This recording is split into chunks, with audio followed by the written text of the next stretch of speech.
Hi everyone. Why on earth is it a good thing when I hear myself play out of tune?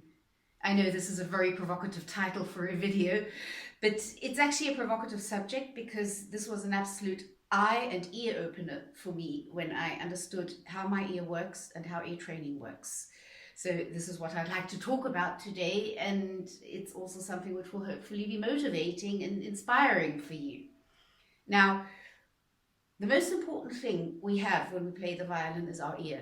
Our ear is our teacher, and we want our ear to hear everything. What we don't want is that we think we play in tune, but we're actually not playing in tune. The worst thing that can happen to us is that we think we're playing in tune, but all that's happening is that our ear is just not hearing that we're playing out of tune. This is terrible because we can't do anything about that.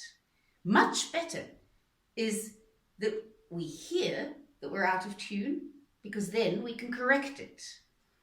And at a certain stage in my education, I started getting very, very afraid of thinking I'm playing in tune and it not really being in tune. This was in the time that I was studying with Ruggiero Ricci, because I thought I was playing in tune, but he kept telling me intonation wasn't good enough, it wasn't exact enough. And this was happening every lesson.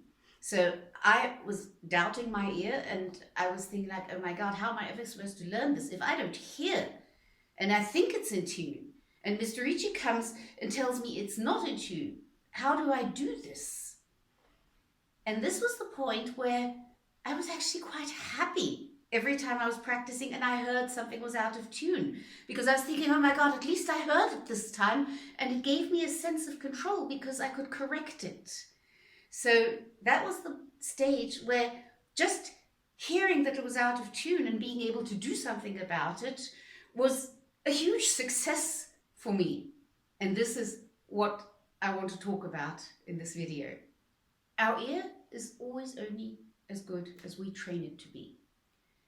The more we train our ear, the more precise we will hear. If we stop training it again, we will hear less precisely. It's called ear training because it's very, very much like training a muscle. You can train a muscle to perform really well, but if you stop training it, the performance will decrease again. And it's exactly the same with ear training. You can train your ear to hear unbelievably well, but if you stop training it, it will hear less good again. So if I have a longer period, maybe a week or 10 days, where I'm not practicing ear training, where I'm not actively training my ear to hear better and better and better, if I have about a week or 10 days where I'm not doing that, my ear will hear less precisely. And that is the point where I will think I'm playing in tune because my ear is just not hearing precisely, but it won't be in tune.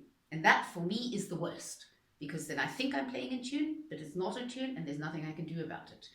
So we have to train our ear to be more and more precise all the time. And the good news is that every time we hear ourselves play out of tune, that is ear training. That is the proof that you are training your ear. So every time you hear yourself play out of tune and you correct it, you have to correct it, because if you leave it standing, then your ear thinks that's right, and then you will play out of tune. Our ear will accept incorrect intonation if we offer it incorrect intonation. So if I offer my ear incorrect intonation for a while, and a few days is enough for that, then my ear will think that is correct.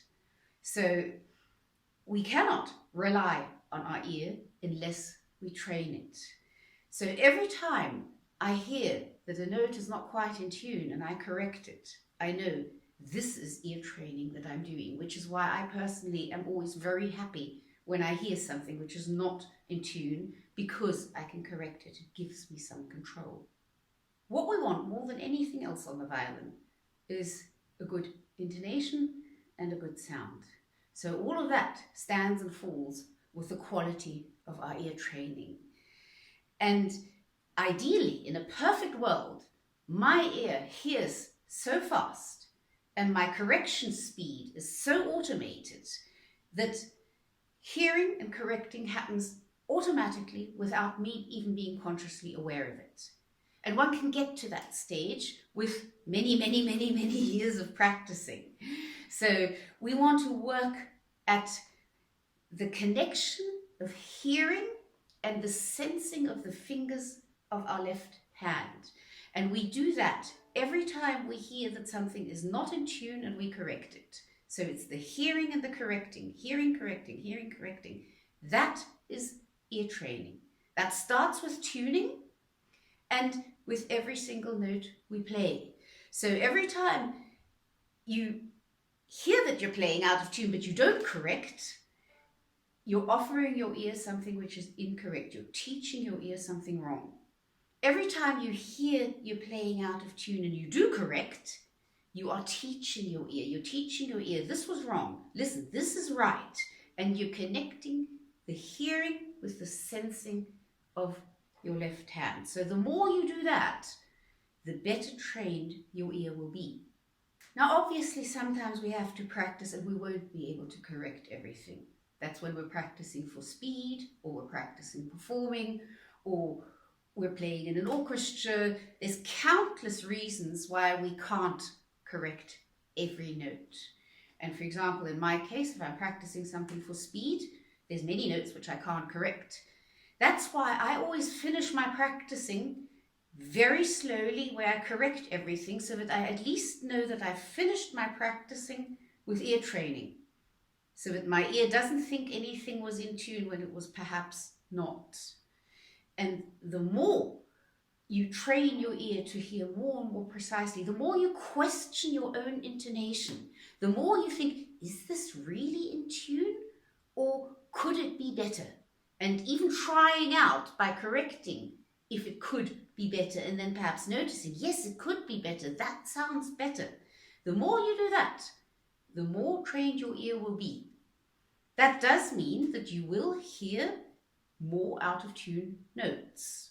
And this is good news, because the more you hear that something is out of tune, the more you can do about it, which is why hearing yourself play out of tune is good news. But the most important thing is your attitude towards it. If you beat yourself up every time you hear yourself play out of tune, that's not going to be ear training. That will just get your confidence right down into the cellar. That's not helpful. So think about it. Your ear is your teacher. What kind of a teacher would you like to have? You definitely want a friendly teacher who builds you up and motivates you. But you want a critical teacher. You don't want a teacher which says everything's fine, great. That's not helpful. So you want your ear to be critical, but you want your attitude to be helpful and motivating. So when you hear yourself play out of tune, remember, this is great news, because that gives you the chance to correct it, and that gives you the chance to train your ear. And the better trained your ear is, the better you will play the violin. So happy ear training and happy practicing.